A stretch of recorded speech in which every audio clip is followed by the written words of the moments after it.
Hi, that was intense. People ask sometimes, actually, a lot of the times, where do we go when we're sleeping? What happens? Well, I'm going to tell you what I know from my spirit experience. See you in a bit.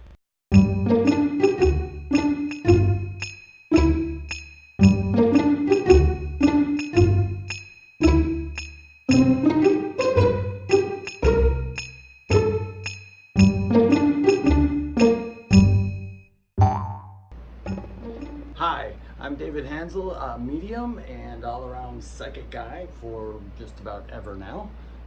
I'd like to thank you for watching this video. If you do like this video, please feel free to go ahead and hit the like button on the bottom. And if you'd like to see more videos like this, please hit the subscribe button on the bottom.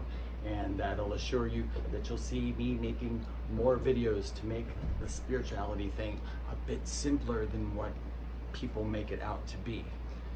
What we're going to talk about today is a question that has come up a lot in videos and songs, you probably heard, and from people, and that is, where do we go when we go to sleep? Now, if you have any belief in the other side, then this will make more sense to you. The thing is, we don't stay here all the time. When we sleep, what sleep is our physical bodies needing to rest. Our physical bodies need to rest, but our souls do not need to rest. There's no sleep. We don't need it. So if you're sleeping and you got a soul inside you, it's not going to sit there for 8 hours just twiddling his thumbs and wondering, oh, what am I going to do? I can't do anything until this body wakes up. That's not true. They take off. Your soul goes and does stuff. Now that is mixed in with sleep stages. There's like several sleep stages. The first one is being relaxed, kind of that in and out type. Then you go to the second stage where things around you become less noticeable, your heart rate slows down, blood pressure drops, everything just gets kind of even. Then there's a third one, it's like a deep sleep. That's when your body goes into paralysis. That's where you kind of can't move on your own. There's a reason this happens. The reason it happens is when you dream, if your body didn't go into paralysis, you might act out your dream. So if you dreamed you jumped off a cliff, you might get up and go jump off your bed or jump off your front porch and get hurt. So that's why your body does that, which I will explain real quickly, that a lot of times people will wake up before the paralysis stops and they will feel like something's on them, or like I'm being attacked by a demon or whatever. Most of the times that is not what happens. You woke up before the paralysis went away. It's why you can't move. You just woke up before everything came back in. Okay. But then there's that stage, it's the dreaming stage, the REM stage. Now there are different types of dreams, and I'm going to put them in a few categories that I go by. There are release dreams, and a release dream is basically everything you went throughout the day, troubles, fun, everything. Your mind has to process it. It's kind of like a purging. It's got to process it, it's got to let it go. If it doesn't let it go, it just gets stuck in there. And you don't want that to happen, because then you end up crazy. Why can't I get this out of my mind? Why can't I get this image out of my mind?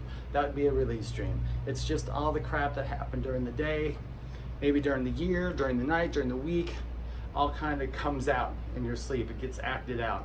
That's a release dream. And then there are astral dreams. Astral dreams are very important.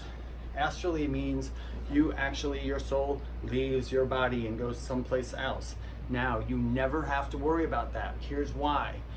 We are attached, some of you might know, by a cord. And I've actually seen this cord when I was in a coma for 2 months. It's a silver cord, and it attaches your soul to your body. So you can float around and go wherever you want. Don't worry, you're connected to that body. That cord is stronger than anything you could ever imagine.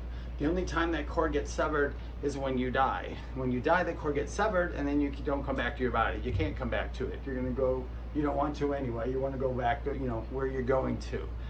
That's an astral dream. The best way to know if you have an astral dream where you're out of your body is you'll usually have a dream about flying of some sort, like you're just kind of floating along, because that's exactly what happens. You don't have a physical body clunking around the earth. You can just float all over the place. You can also visit people. Another dream would be a prophetic dream. Prophetic dreams happen because we are connected to everything in this entire world, outside the world. We are connected. Everybody is, not just me, not just some amazing psychic, not Uri Geller, not just all those people. This could be anybody. Anybody is connected. Everybody is. So sometimes information gets kind of downloaded into you for some reason. You picked up on it. So a prophetic dream might be, hey, I went to sleep and I dreamed about this earthquake happening, and all of a sudden a week later or a day later this big earthquake happens someplace in the dream. You did kind of see it ahead of time. Everybody has that ability. Everybody runs through that ability. In fact, a lot of our cures, a lot of our technology and everything is given to people in dreams, and hopefully what they're hoping on the other side when they give this knowledge is that somebody acts on it, so it's going to a lot of people. I'll give you a for instance on that. When I was younger, I used to draw roller coasters, really strange roller coasters growing up. I don't know why, I was fascinated by them. I'd draw the weirdest looking things. I'm like, this could never happen. You know, I grew up in the time of wooden roller coasters. And I used to draw this one roller coaster that was going through the woods, and there were all kinds of dwarves and fairies around there. Now, that was natural for me because, you know, that's something I'm connected to, dwarves and fairies and all that. But I was drawing a roller coaster doing that. Well, lo and behold, a couple of years later, they have one at Disney World. It's called like the Seven Dwarfs Mine Train or something. Now, it doesn't look exactly like what I drew, but the idea was in there. All I'm saying is many people had that idea, but these really wonderful people acted on it and made it into, they manifested it, made it into a roller coaster. So that's kind of what a prophetic dream would be. Then there's a visitation dream. Visitation dreams are wonderful. Those are the people that you've lost in this life that come through to you in dreams. It's quite easy for them to do it then. It's the easiest time. The reasoning is you are shut down now. Your ego mind kind of goes away. It's just your soul mind kind of there, just sleeping, just dreaming, just hashing it all out, just having a good time. That's where they can pop in. And that's where you can go places. You actually, in those types of dreams, they're so beautiful because you can actually hold them and hug them, and they feel their kisses and you can smell them. You know, that's, I have to tell you that in my experience, it's absolutely real. Absolutely. Unfortunately, we can't demand those dreams to happen. They just do when the timing is right. You really just have to sit back, relax, and let divine timing take its toll for dreams like that. But that would be a visitation dream. Not only can you have visitation dreams from your loved ones, you can have them from your pets. You can have them from a neighbor on the street. You can have them from a guide. You can have them from unknown people who just, for some reason, somebody on the other side needed to give you information. So when you fell asleep, the best way for them to give it to you was to confront you in your dream, in a body, while you're in the body, in your dream. And that's how they did it. And that made the evidence, that made everything they had to say a bit more concrete. So when we sleep, we do go places. We do experience things. Our bodies stay here. Our bodies really inhibit us from a lot of things. They're wonderful. They're beautiful. They're given to us by God or whatever power you believe in. We manifested it. We did whatever we did to get this body. So take care of it.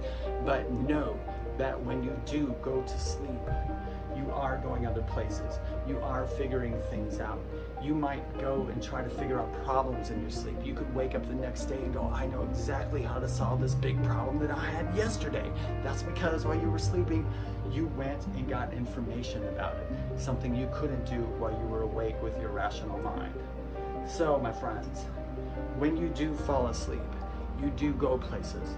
You do experience things. Some of them are just dreams, but for the most part, a lot of them are the reality that you actually know from where you actually come from, which is the other side. Thanks so much, you guys, for watching. If you'd like more videos by me, go ahead and hit the subscribe button, hit the like button below. Thank you so much for watching. I appreciate you. Have a good day.